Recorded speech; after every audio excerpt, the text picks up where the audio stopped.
Mississippi, you're tuned into your radio happy hour. That's the good things. I'm your host, Rebecca Turner. We are joined by Rhino in studio. Now go ahead and get in the fall state of mind and plan a cool weathered Mississippi staycation or vacation. All you need to know is over at visitmississippi.org.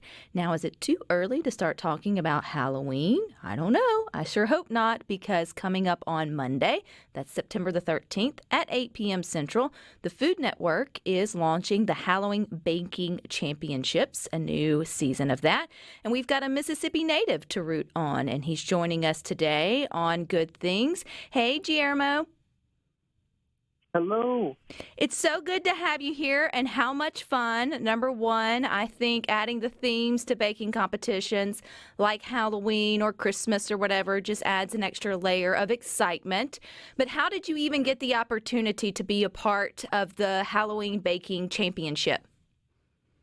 Well, Rebecca, I've been in the food industry for a while now, and I started recently, actually not too long ago, a Instagram page, Pastry Chef G, and through there and just other social networks, they contacted me. They saw some of my work, and they asked me if I would be interested in being a part of the Halloween baking competition, and I was like, sure.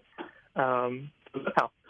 Well, pastries, that's one, it's one thing to be interested in food, Guillermo, but it's another thing to be interested in pastries, because pastries are difficult.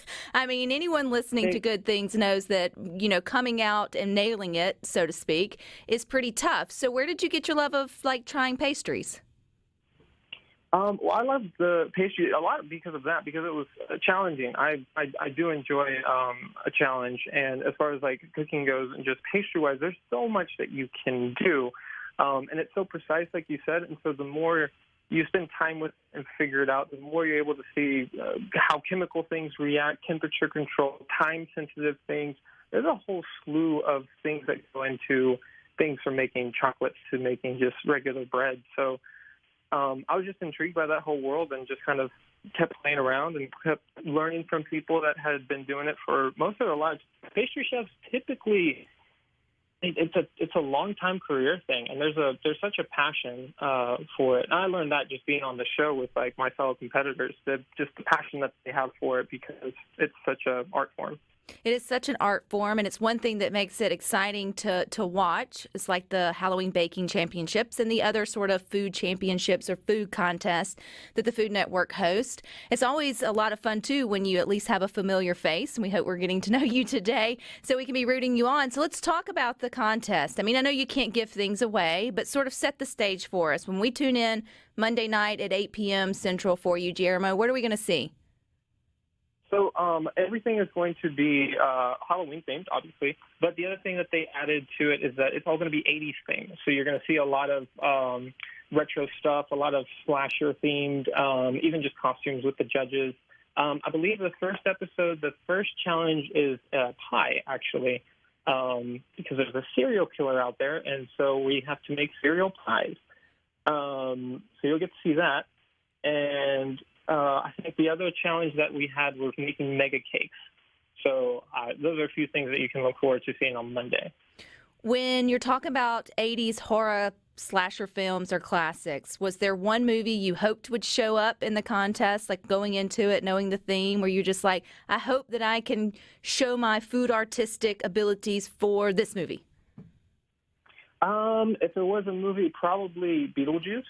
Because I am very whimsical with the things that I make. I love Tim Burton and all of his movies, so I feel like if something like that came up, that would be really, really fun to do.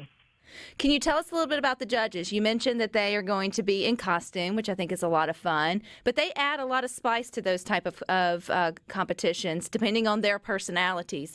Are there any names that we would recognize? Yes, so the three judges is Carla Hall, and she is amazing. She's been in the food industry for a very, very long time, and she's just very experienced and very just good at her job, really. Then you have Zach, which interesting was Zach Young. When I was 14, I remember seeing him on the first Just Desserts season. I think it was one of the first time food had really done a just pastry alone competition, and he was on it. So it was interesting too to just kind of see a familiar face later in my career, just kind of sitting next to a guy that I saw like at the end, I was like, I want to kind of do that. And the other person, Stephanie Boswell, she is an amazing chef. She is from LA, and she is just brings a whole lot of energy to the show entirely, which is great. And then the host, John Henson, he is, I think he did the soup for a while. He's a comedian. And he just brings an extra energy and intenseness just in the kitchen, just roaming around. He's our camp counselor because we're all at camp.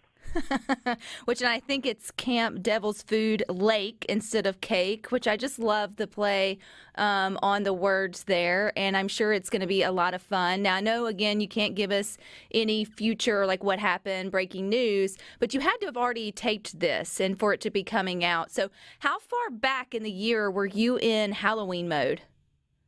It was over the summer, so not too long. Is it strange putting yourself in a completely different time of the year? Because I feel like, you know, with Halloween comes fall. It's weird to see pumpkins if you're sweating, you know, in 100-degree heat. So did they, you know, was it odd waking up and it being June or July, but you're having to think about it being, you know, late October?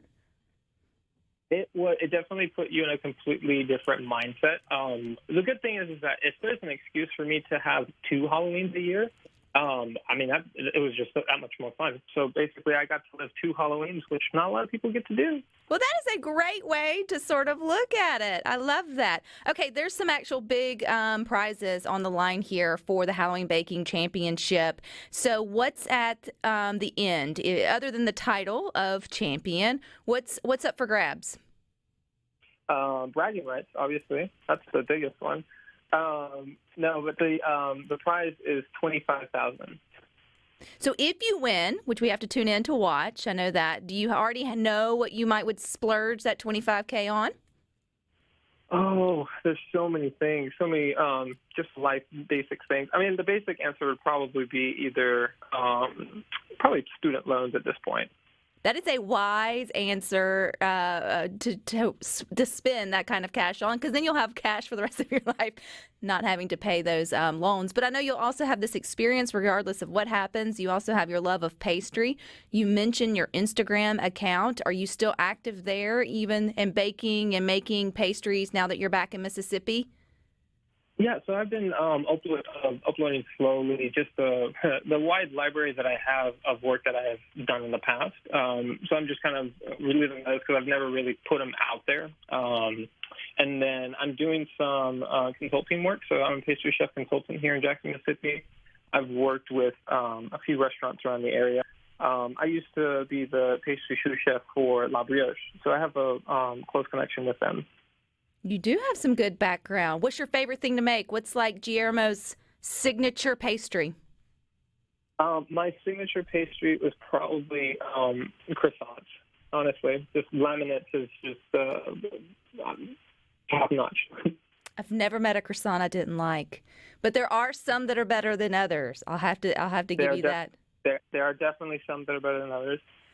Yes. And so if we're thinking about maybe spicing up our Halloween baking, I know it's a little early for us to think about that, although you're going to get us in the mood come Monday at 8.